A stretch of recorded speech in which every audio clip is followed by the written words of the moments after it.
سؤال طرح من أحد الزملاء أثناء فترة البريك: كيف يمكن أن تصنع 4 أسئلة أو 4 نماذج لناتج تعلمي واحد؟ هذا تحتاجه حينما تصنع الاختبارات أو بنك الأسئلة على أساس تحارب عملية الغش بين الطلاب وتنوع الأسئلة. أحيانا تريد أن تسأل سؤال واحد ولكن ب4 صيغ تقيس نفس الناتج التعلمي. وصل السؤال دكتور نيل؟ Okay. You can answer. Thank you. So the question was, if you have one learning outcome, you probably need multiple questions in there to assess either different parts of that learning outcome or to prevent candidates from passing around the item to other people. And so I think what we would suggest is, within that learning outcome, you probably have sub-levels and then sub-levels to it. So in an IT sense, you might have writing a computer program, and then underneath that you might have writing in Java, writing in C, writing in something else. In a medical term, you might have cardiology at one level, and then different types of heart disease underneath, or different types of things underneath. And so what we would then advise is that you create items at all of those individual sub-levels. So they're really testing the same learning outcome, which is whether you understand cardiology or whether you understand writing a computer program, but you have questions still at 4 different levels, and then you can write multiple questions that are still testing the same learning outcome, but potentially just different parts of that syllabus area of that learning outcome. So the key there is to have the effective blueprint that says, for this level, it's still testing this top level skill, but it's also testing a sub-level skill as well. So I think that's how we would do it. We would just create multiple items, potentially even related to the same topic. Just because you have, say, one cardiology topic, it doesn't mean you only have one question in there. You have multiple questions in there about cardiology, and then when you come to building the test, you're just selecting the most appropriate, or one that you know has worked in the past, or potentially a new one. So the key to item banking is that you have a number of items available for selection at any one time. Dr. Omar, does that answer the question? شكرا دكتور. Thank you. لعلي أوصلت سؤالك. I hope that I have conveyed your question. ولعل إجابته كانت مقنعة لك. I hope that the answer was satisfactory or نترك فرصة للترجمة. We will leave space for translation. I think in translation the answer was translated already. How can we assure that a teacher in a classroom can derive 4 forms of parallel tests or equivalent tests? The feature of parallelism, how can we ensure that they are equivalent? Both tests are equivalent, especially for guessing for anything.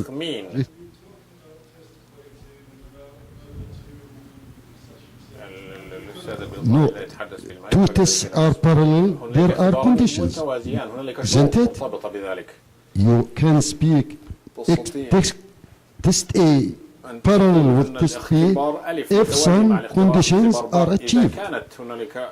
For example, the standard deviation or the variance of the first test must equal the variance or the standard deviation of the second. Isn't it? How me as a teacher, I know nothing about statistics, for example. How can the idea itself be empirical with the class? If you wait for about half an hour, I actually إذا انتظرت لمدة نصف ساعة فإنني سأجيب عن هذا السؤال لأنني سأقدم في المحاضرة التالية سأتحدث عن نفس هذا الأمر. Okay, thank you. لو انتظر القاتل لو ما سمحت.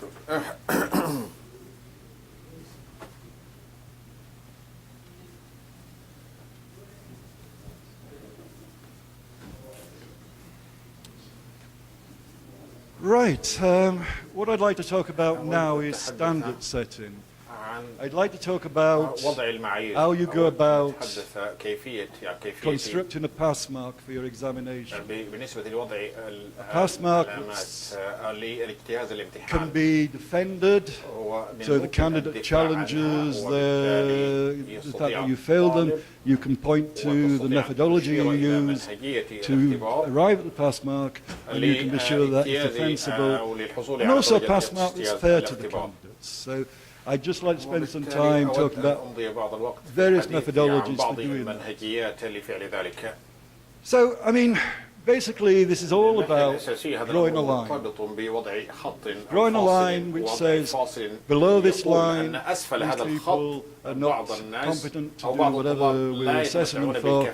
Above this line, so the entire idea is to measure competence and to draw a line down there which says this side no, that side yes. So there are two types of standards you can apply. Norm reference is basically standard based on group performance. وهي مرتبطة بأداء مجموعة الطلاب.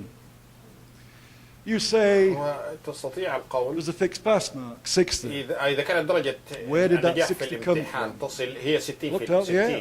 It has no real meaning except يوجد لها معنى this year you decided 60 was a good figure. أن درجة 60 هي درجة اجتياز الامتحان. Use a relative norm and say we're going to pass 60% of the candidates. الطالب إذا اجتاز ب 60 درجة. That's not a good idea. This year you may have a very poor selection of candidates.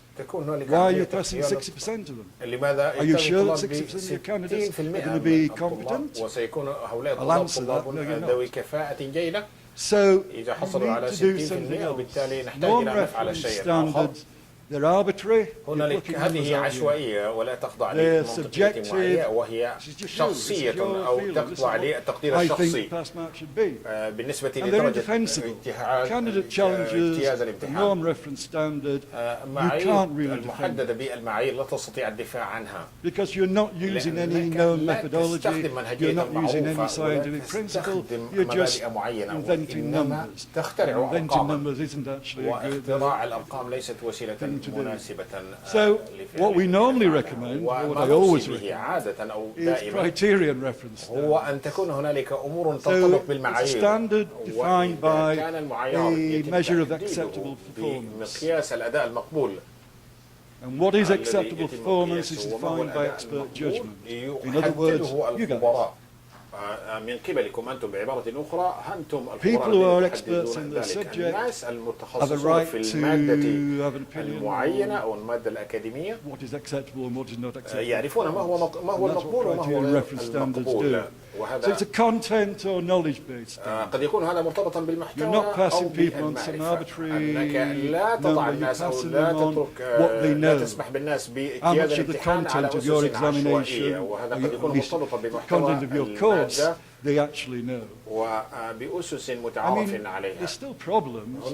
Leniency and severity of judges. فيما يتعلق بصعوبة أو سهولة الحكم على هذه الأمور. We all know this. قد نتساهل مع بعض الطلاب وقد نكون قاسين مع بعض الطلاب الآخرين. You always hope to get the really lenient markers for your قد تعطون الدرجات أن يكون فيها قدر من التساهل لبعض الطلاب. I probably did get that lenient markers sometimes. قد نعطي درجة فيها قدر من التساهل لبعض الطلاب. بالنسبة للمعيار الذي يكون فيه يعتمد على منهجية ومعايير معينة. Using a methodology which is recognized. المنهجية المتعارف عليها.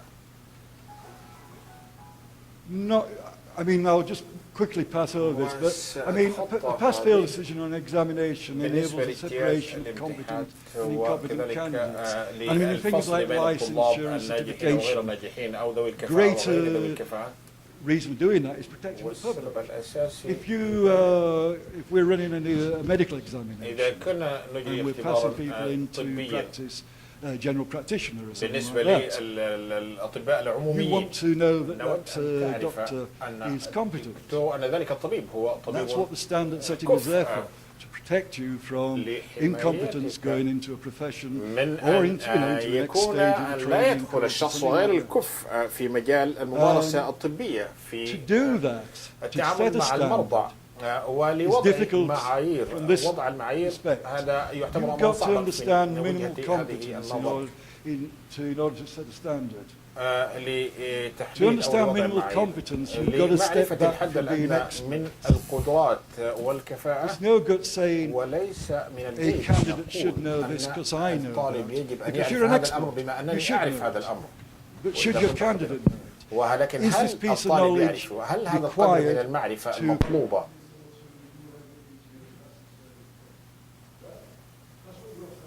لا أسمع صوت حصل انقطاع، أرجو تغيير المايك إذا كان ذلك ممكنا، أو أنه يمسك المايك بعيدا من فمه، ولذلك وصل الصوت ضعيفا.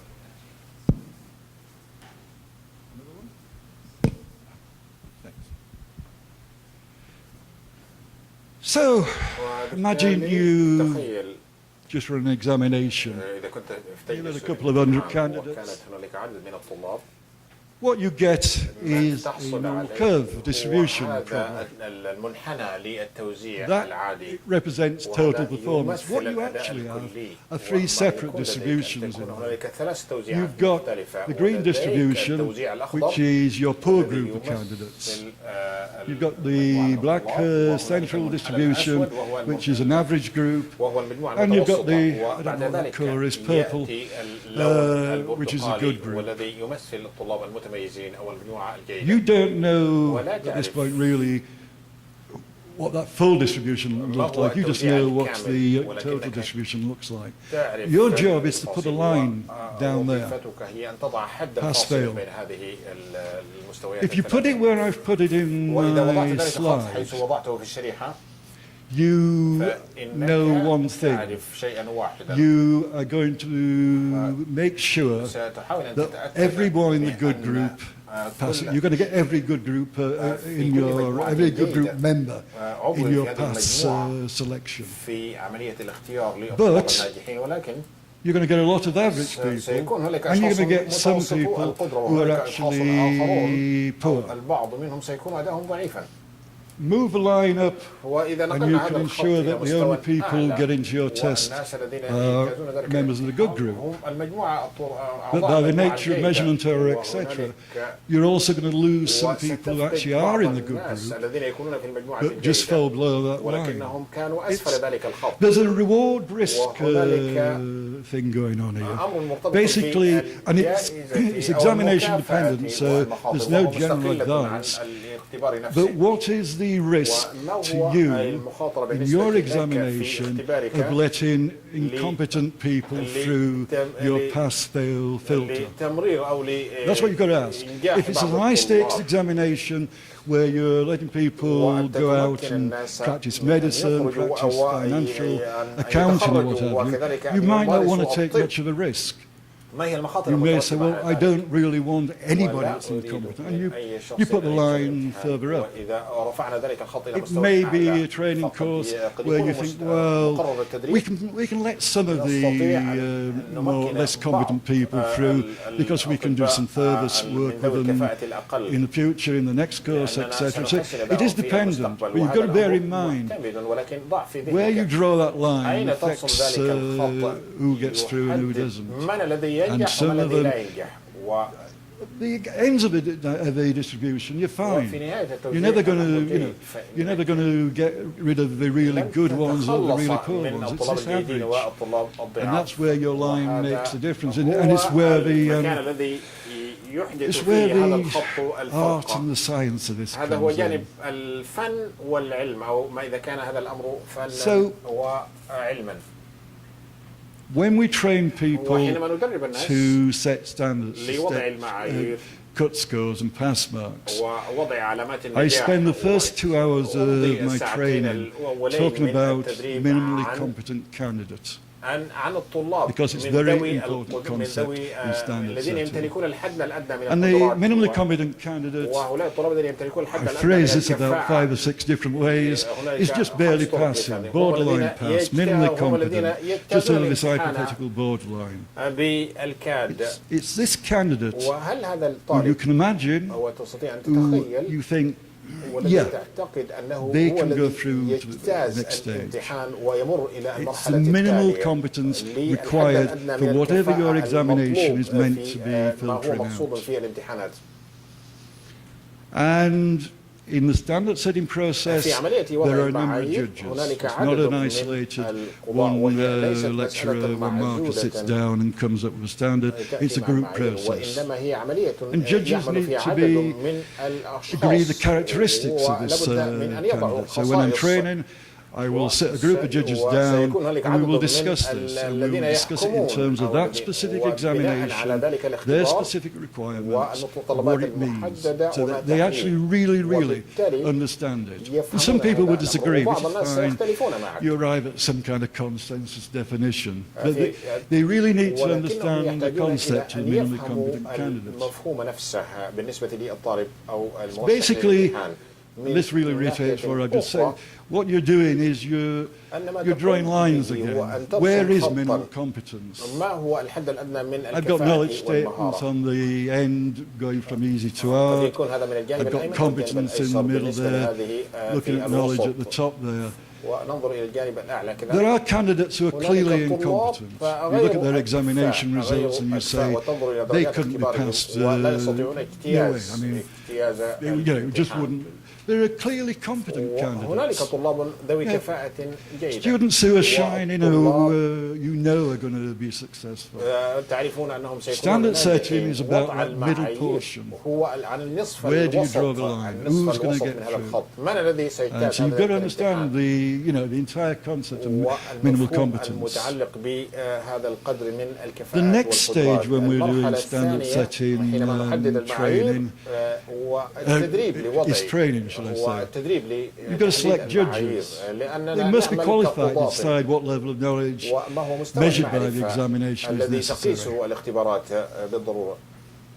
All important points of view should be represented on the panel. And by that I mean you don't just want a very small group who've got the same kind of thoughts about things. You want a broad range from within your department.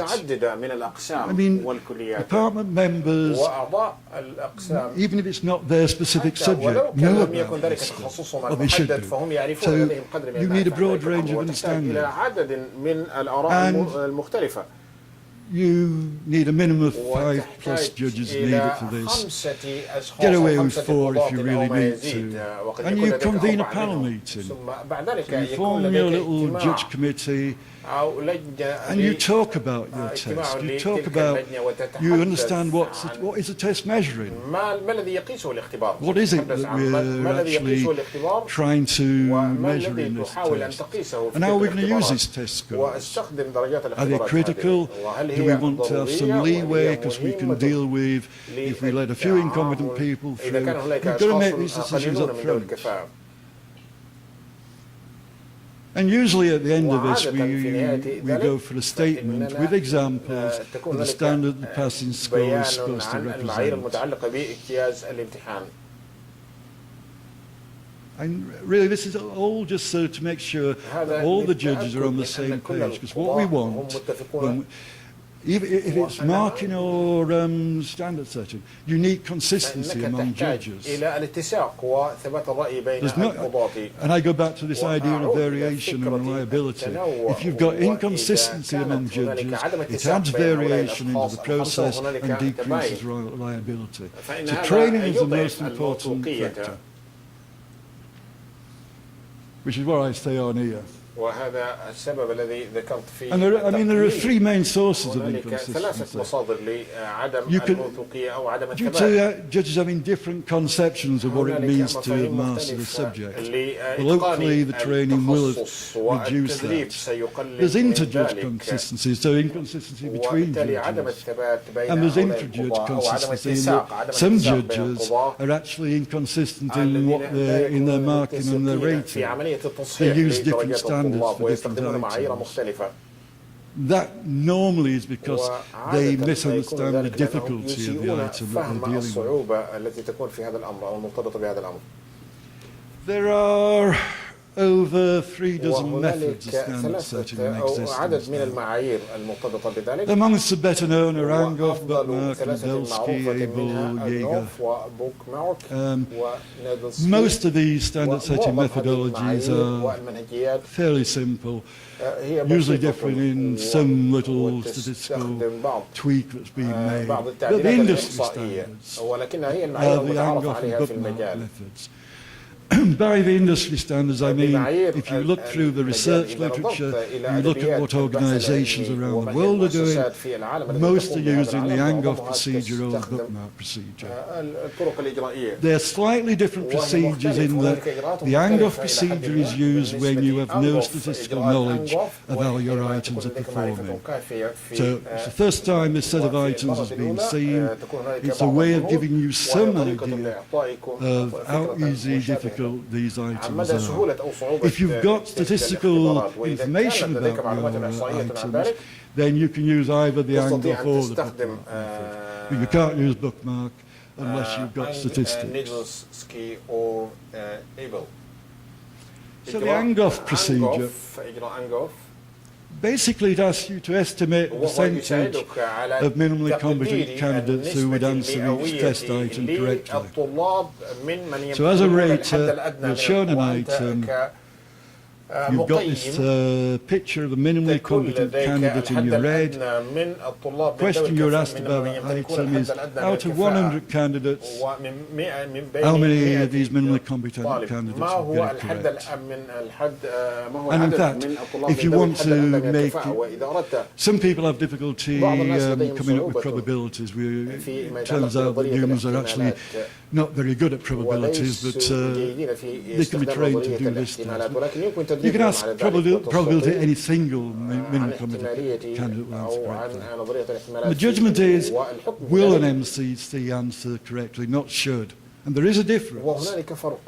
You may think the candidate should answer it correctly, but that's a subjective opinion. What you're asking is, will they answer it? In real life, what's going to happen? And ratings are averaged across judges, and the average of these ratings is actually the pass mark. So as raters, you don't ever say a final figure. You never say the pass mark on this examination is 60, 40. That's not your job. Your job is to look at individual items.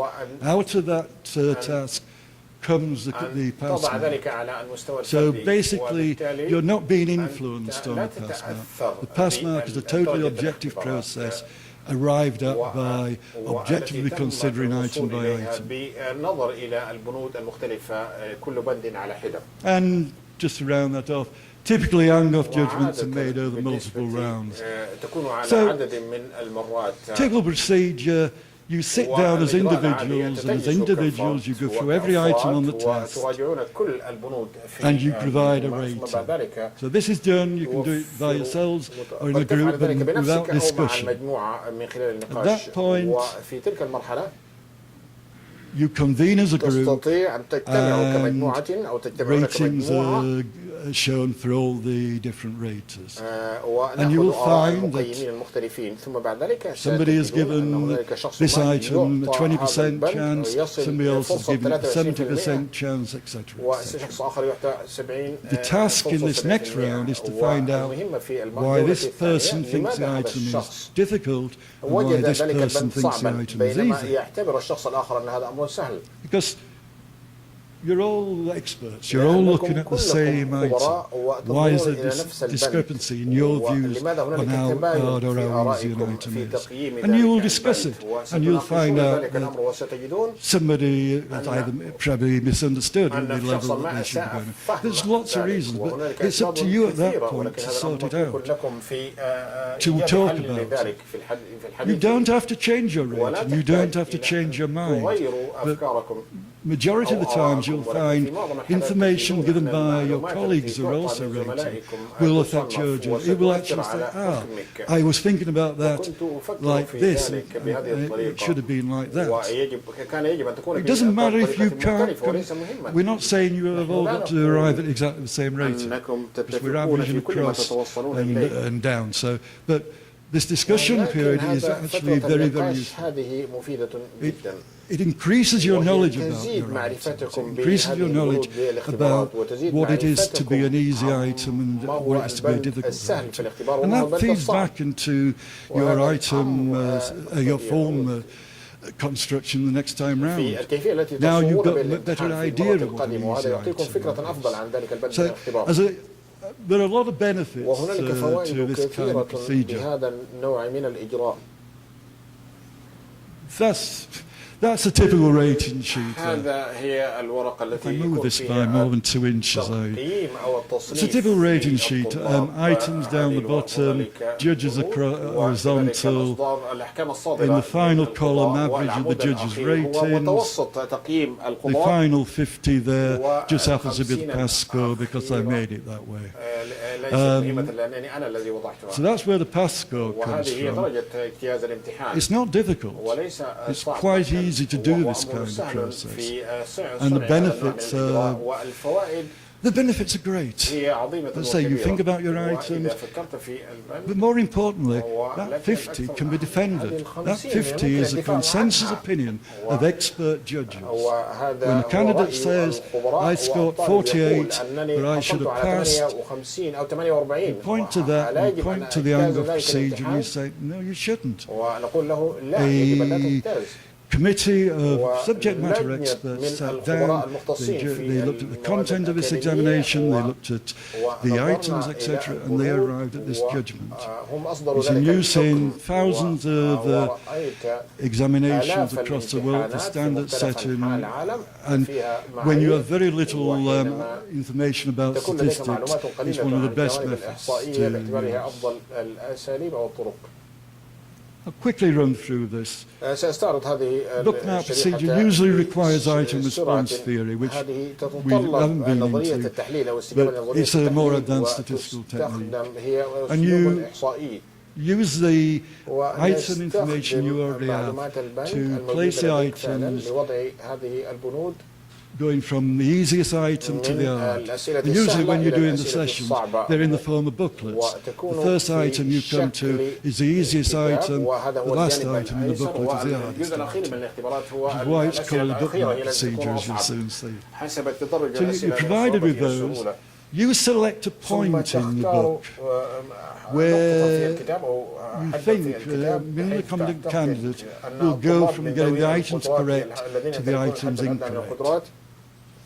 So you arrive at this item, which is the middle of the book, and you think, is the MCC going to get this right? You know that the next item in the book is actually going to be more difficult. So if you don't think the MCC is going to get this right, then they shouldn't get that one right or any of the rest.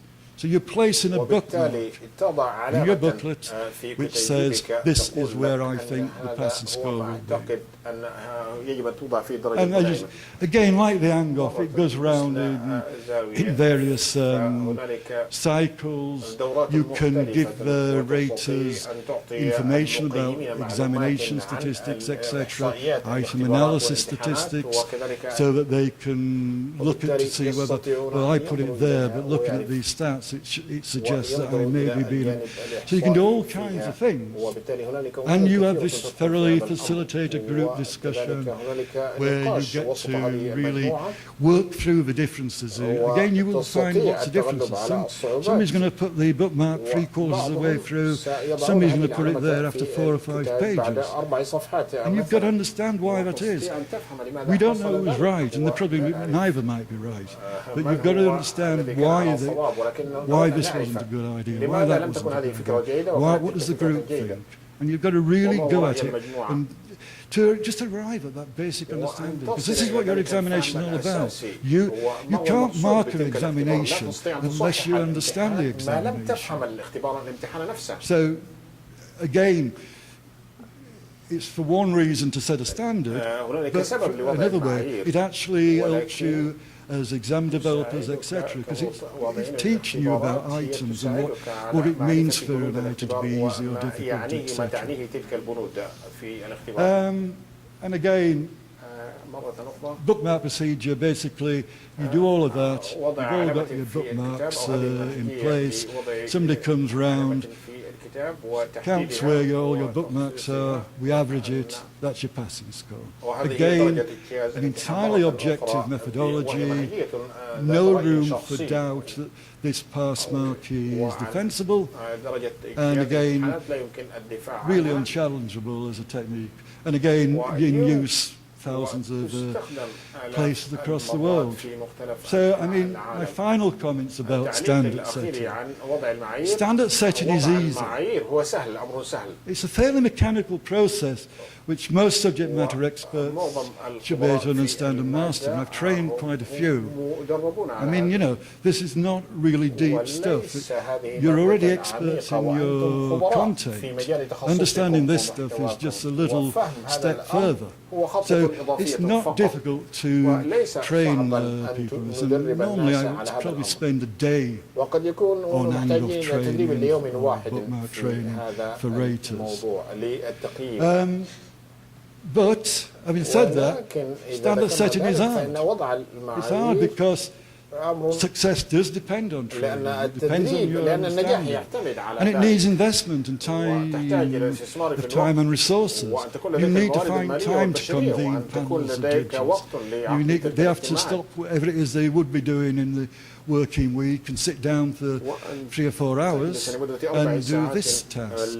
My argument would be this task is as equally important as anything else you're doing during your working week, and you really do need to find time for it. And, you know, standard setting is essential. It's a vital part of the test development process. If you don't set a standard, what's your pass mark mean? You don't know anything about the candidates you're putting through, the ones you pass them.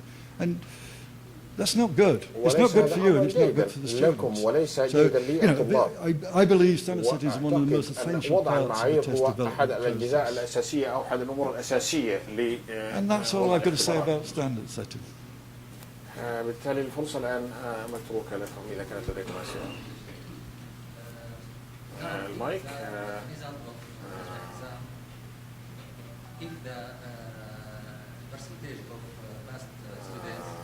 هذا المايك أعتقد أن فيه خلل ولذلك لا يوصل صوته. نعم ما أسمع.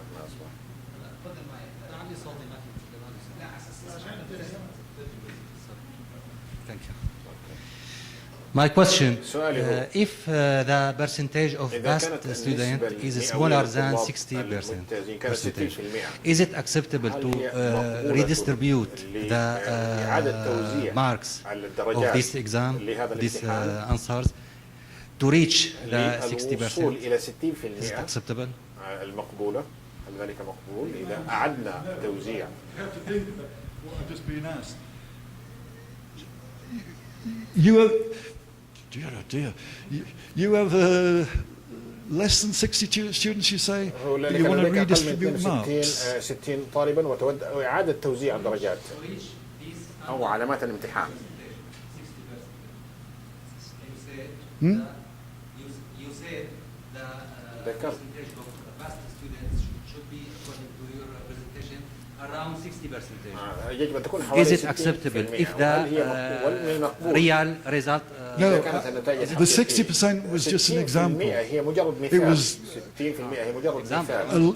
In the examination world, it's a bit of a joke because often they pick 60% as a pass mark or 60 out of 100. So that was just an example. This is independent on the number of items, etc. You do this process to set a pass mark. And I'm going to talk in a little while about score report and about score scales, so that will feed into this. But no, the 60 was an example, and you would never read a dispute mark, so that would never come up in real life. لا هذا لا يحصل في الحياة. اسمح لي أنا أعيد السؤال بصورة أخرى. I want to repeat the question in another way. في القياس هناك ما يسمى بدرجة القياس، هناك ما يسمى بدرجة القطع. متخصصين في القياس درجة القطع اللي هو أنه بها يتم تحديد ما دونها لا يستحق الاجتياز وما بعدها يعتبر يسمى عندهم درجة القطع. أنا لست متخصصا فيه، ولكن هو قال الآن أنه تحديد النجاح ب60 يعني بنطرحه بصيغة أخرى. هل هناك دراسات علمية حددت أنه 60 هي فعلا للاجتياز؟ لماذا لا تكون 70 درجة النجاح؟ لماذا لا تكون 80؟ لماذا 60؟ باعتباره أنه إكسبرت في هذا المجال ودنا نسأله لماذا؟ لما لا تكون 70 درجة النجاح؟ سوف يهجم. I think there's some misunderstanding here. أعتقد أن هناك سوء فهم في هذه الجزئية. I never suggested that. لم أقل أبدا. Okay, sorry, I'm getting feedback. I never suggested that 60% was in any way a legitimate pass mark. What I used was an example. I had to use a number, and I picked 60 as the example. There is no set number. It depends on the score scale you're using, on the number of items on your examination, etc. So 60 was purely an example. You can substitute your own numbers in there, and I don't mind. The basic thing is that no number which is plucked out of the air is a good number. I don't care if it's 60 or 100. It's still not a good number because you didn't go through an objective methodology to arrive at it. أنت لم تحدد ونحن اتهمناك بالتحديد. لكن السؤال بطريقة أخرى، لماذا درجة النجاح دائما تحدد ب60؟ يعني هل لديكم معلومة لماذا حددت ب60؟ أم تعارفوا عليها الناس؟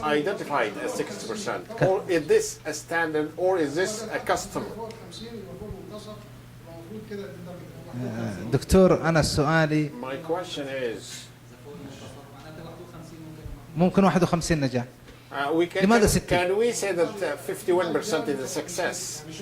Mark. I can't hear what the other societies learn not using the mic. طبعا هذا يعتبر يعني مؤشر على أن الأمور لم تقم على دراسات علمية، وبالتالي اتفقوا على درجة قطع. صح؟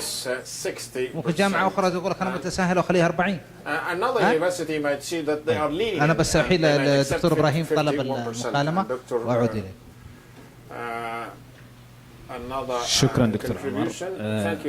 المحاضر تحدث عن طريقة أنجوف والسكاي وإيبل وجيجر. هذه الإجراءات معروفة أنها تستخدم في الاختبارات المحكية اللي يستخدم فيها درجة القطع. في الاختبارات المعيارية المستخدمة في جميع الكليات يستخدم الاختبارات المعيارية وليست المحكية، على اعتبار أن المحكية لها إجراءات تفصيلية دقيقة تستخدم فيها درجة القطع اللي ذكرتها وذكرتها ب60، وتعتمد على نوعية الاختبار. اختبارات تسمى اختبارات القوة، اختبارات تسمى اختبارات السرعة، وهذه أيضا تختلف في تحديد سرعتها. أشير لنقطة أخيرة، يعني أنا أسمع يعني تردد كثيرا المحكمين للأسف الشديد الآن في الاستخدامات الأكاديمية لا يوجد محكمين. التصميم فردي والتصحيح فردي والحكم فردي. قد يكون أحيانا مراجعات من 2 أو 3، لكنها لا تعني أي تحكيم في بهذا الخصوص بالتحديد. شكرا. I hope you got the points raised. Good. I think a quick answer to that is الإجابة السريعة على ذلك هي one of the things that both Neil and I are stressing. Would you take the headset? Not to okay. Go ahead. I think one of the things that Neil and I have both stressed is that we believe having individuals to perform these tasks is not a good idea. Best quality, best practice is to make most of these tasks collaborative effort. The thing is, you cannot rely, one person's opinion is a subjective judgment. The consensus opinion of a group of 5 or 6 is an expert judgment. And I think that's all we're trying to get across.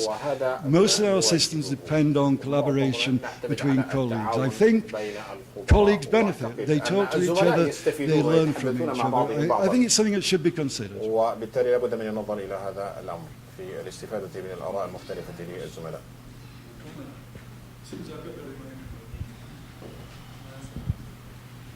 Thanks a lot for your lecture. I would like to say something regarding about the 60%. Like say for example, we have neurosurgery done by a surgeon. We don't expect him to have a 60% success. Like it will be a disaster, you know, to lose 40% of the cases. Like we need to have, the competency has to be approximately 99%. My question is, how is it possible, as per your graphs which you have shown me earlier, how is it possible to have a poor student having the same competency as a good student in your normal distribution curve which you have shown me in a slide? In the slide which you have shown us, there is a normal distribution of a poor student, average, and a good student. And there is a line between the poor student and the good student they are meeting. That means the poor student will have the same competency as the good student. Yeah, this was. So now there is a point where these two lines intersect. The purple and the green. So that means that point, the poor student has the same competency as a good student. How is it possible? That's not a single distribution, that's 3 separate distributions. Distribution of an I scoring, of the I ability group, distribution of the low ability group, and the distribution of the average ability group. So there is overlap in terms of when you get to the end of the tails of the distribution. Because it's not, the 3 distributions aren't discrete, they do overlap. But they are 3 separate. So you look at the I group and you work out their distribution. You look at the low group and work out their distribution. So yes, it's possible. It's just the way I chose to present it. I mean, basically, all I'm trying to get across there is that you're drawing a line, and at some point you've got a decision to make. What's the worst thing I can do? Let an incompetent person through. If you're talking about neurosurgery, I don't think that's a good idea. Or fail somebody who potentially will make a good use. So that's really all it's there. I think, I said, they're separate, so there will be an overlap on the distribution. Does it signify that a poor student can score better and a good student can sometimes score worse? Yes, because it goes back to what I said about standard error of measurement earlier on this morning. Depending on the standard error of measurement in your examination, it's quite possible that somebody passes who actually hasn't got the true ability level, and somebody fails who has, because you've got measurement error in your measurement examination, and depending on how bad the وبناء judgment error is, على ذلك that could easily الحكم happen. فإن هذا من الممكن أن You've got to يحصل. always remember, يجب أن the score, تتذكروا the final score you get, the النتيجة score in النهائية examination, is an ونتائج approximation الامتحانات to هو some kind مجرد of true تقريب ability. You've always got to work with that لمصداقية. knowledge that you're not dealing with وأنت لا some kind of تتعامل gold مع standard معايير sort of in a vault in ذهبية France or something. You're dealing with وأنت تتعامل a measurement which مع is قياس error prone. يمكن أن تكون فيه أخطاء. Excuse me. Thank you very much. It seems that we are losing the line between two distinct ideas, the way I am looking at it. The minimum competence based on outcomes, those that we define before we even start teaching, and the minimum performance on examination. I feel that these are two discrete ideas and somehow they are mixed up here. Am I correct? Or? Yes, you're correct. I mean, أنا محق فيما أقول sometime نعم أنت على صواب. over the last 2 days, what I'm talking about are scores on examination. ودرجات الاختبار. And they're a totally different thing أمر مختلف تماما to your learning outcomes. So عن drawing نتائج التعلم for your وبالتالي رسم examination هذا الخط doesn't بالنسبة draw a لهذا الاختبار line لا يرسم on your خطا learning outcomes على metrics or مخرجات anything. التعلم أو It's a نواتج totally separate التعلم thing. وهو This أمر is to مختلف do with تماما وهذا how أمر much ability مرتبط has your بمدى candidate قدرة got. الطلاب. Should they pass? Should they fail? هل يجب أن We're ينجحوا talking أو at يفشلوا the في الامتحان examination أو يجتازوا أو لا يجتازوا الامتحان؟ We're not talking نتحدث عن about مستوى الامتحان. if you've written your items to cover the learning outcomes, then they may well be a close match, but I have to look at that. But we're not talking about that. We're talking about using an examination mark as an indicator of what to do for an individual candidate. That may be true in case we are only assessing knowledge. But when we go into the other two domains of psychomotor skills and behaviors, we cannot test it. We cannot test it through examinations, or certainly not the kind of examinations we are talking about here.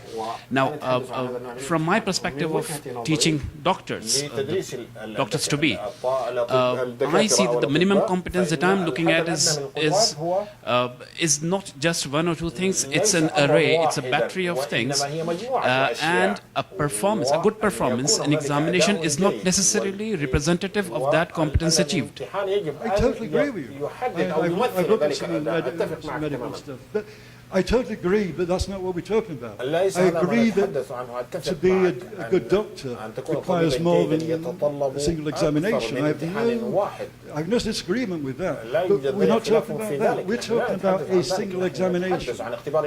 You're still giving examinations, and what I'm talking about is how you use information from that examination. I'm not saying that's the only information you should consider. That's true, and the way you may put a weight of 50% of the examination. You may take 50% from other tasks, just observing them on psychomotor skills. Whatever you do, that should always be the case. I'm not saying examinations are the all and end all. Sorry, I think I couldn't make myself clear. For that examination, for whatever competencies that you have identified that the student should achieve, those competencies are, well, let's say in a 100-item examination, those competencies are there. But the student missed out on the minimum competencies that we were looking at, not quantitatively only, but qualitatively as well. So a minimum thing that he should have been able to do, or to recall, or to think about, on the whole spectrum of cognition, he may not have performed well. And then I am assuming that if he has performed not 60%, maybe 75, 80%, if he has performed 80%, he is competent enough. When actually he is not, because the 20% he left out was actually one of the essential things. Yes, and again, I actually do agree with you. And what you're talking about is some version of section. So instead of treating the entire examination as a whole piece, you have sections.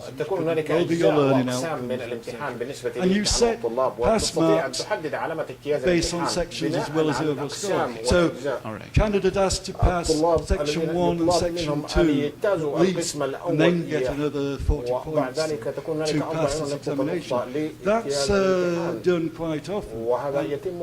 It's something I'm actually in favour of. وهذا أمر أفضله وأتفق معك فيه. I don't believe a single score أعتقد can أن درجة describe واحدة all تستطيع skills. تصف What you're كل talking about المهارات. is perfectly feasible, done by quite a lot of organizations, من قبل and I'm عدد all in من favor. المؤسسات التعليمية. شكرا دكتور. تعليق كذا، أنا أحب دائما أدخل التعليقات.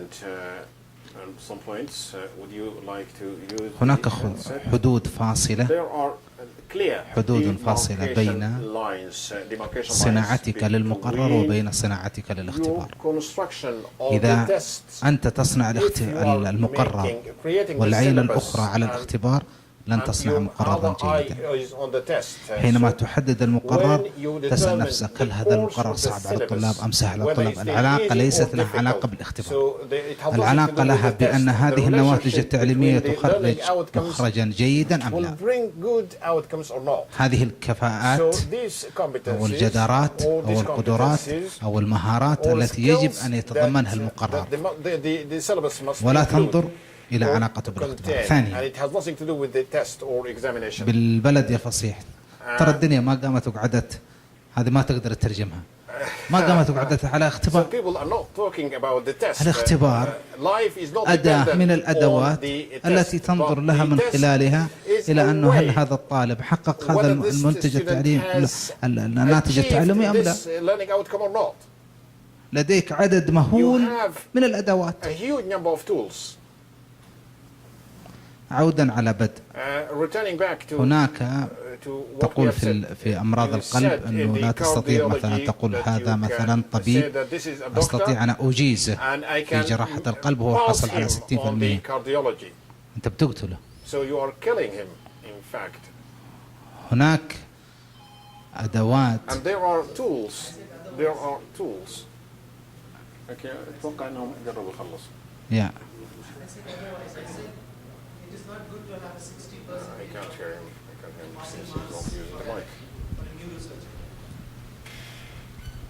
I said it otherwise. I said it is not good to have a 60% of pass marks for a cardiologist or for a neuro. We need to have 100% of success or competence among them. بالتأكيد في الجودة، الناس اللي تعرف الجودة في مستويات في الجودة، في شيء ترند جديد. هل تعرفوه؟ وين متخصصين في الجودة؟ ايش اسمه؟ لا في شيء اسمه 6 سيجما. نسبة الخطأ يجب أنها هذه لا تزيد عن 3 في الألف، يعني أو 6 في الألف، حاجة زي كذا. يعني أخطائك يجب عليها أن تكون قليلة جدا، لأنه ممكن تؤدي بك إلى خطورة. وهذا ليست كلمة في مجال الطب، ممكن الناس اللي بتدخل وتشغل مصافي أو المضخات الضخمة، نسبة الخطأ إذا 1 في 1000 معناه واحد بيموت من كل 1000 حيدخلوا. صح؟ فالعلاقة فقط عندنا عديد كما قلت من الأدوات. ممكن الدكتور إبراهيم متخصص في هذا الجانب يعرف أنه المنظار اللي ينظر للطالب أنه هل هو حقق الناتج التعلمي أم لم يحققه، ومستوى هذا التحقق يتوقف على العديد من الأدوات. وكل ما نظرت للطالب من مختلف الزوايا استطاع حكمك أن يكون عليه جيد. تفضل. بسم الله الرحمن الرحيم. شكرا جزيلا على هذا الطرح المتميز واللي بنستفيد منه. ولكن صناعة الاختبارات، حضرتك بتقول ان احنا لما بنصنع المقرر او بنعد المقرر لا ننظر الى الاختبارات. يعني احنا مش عاوزين ننسى ان الجامعة في الوقت الحالي داخلة في موضوع الاعتماد الأكاديمي سواء الوطني او سواء الخارجي، والمراجع الخارجي او المسؤولين عن الاعتماد بيهتموا بموضوع الاختبار بأن يكون الاختبار محققا لنتائج التعلم، وبالتالي نتائج التعلم محققة لأهداف المقرر.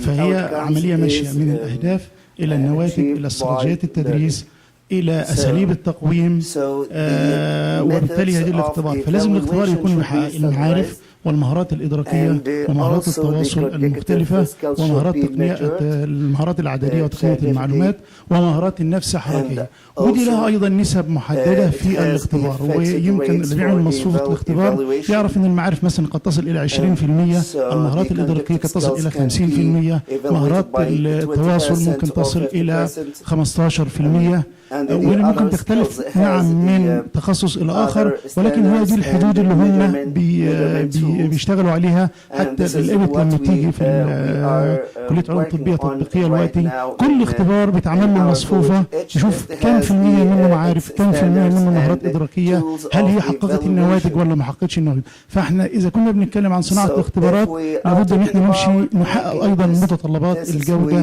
في هذه الاختبارات.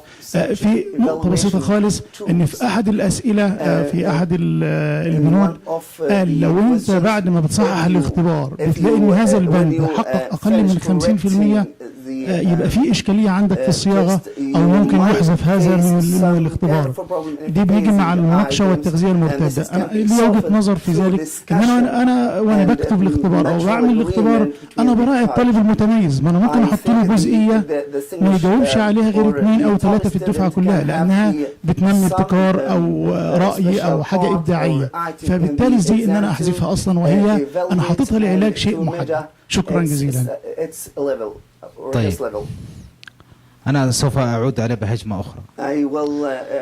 أول شيء هو لبسني تهمة. ما أنا قلت لكم يا جماعة لا تسوون اختبارات.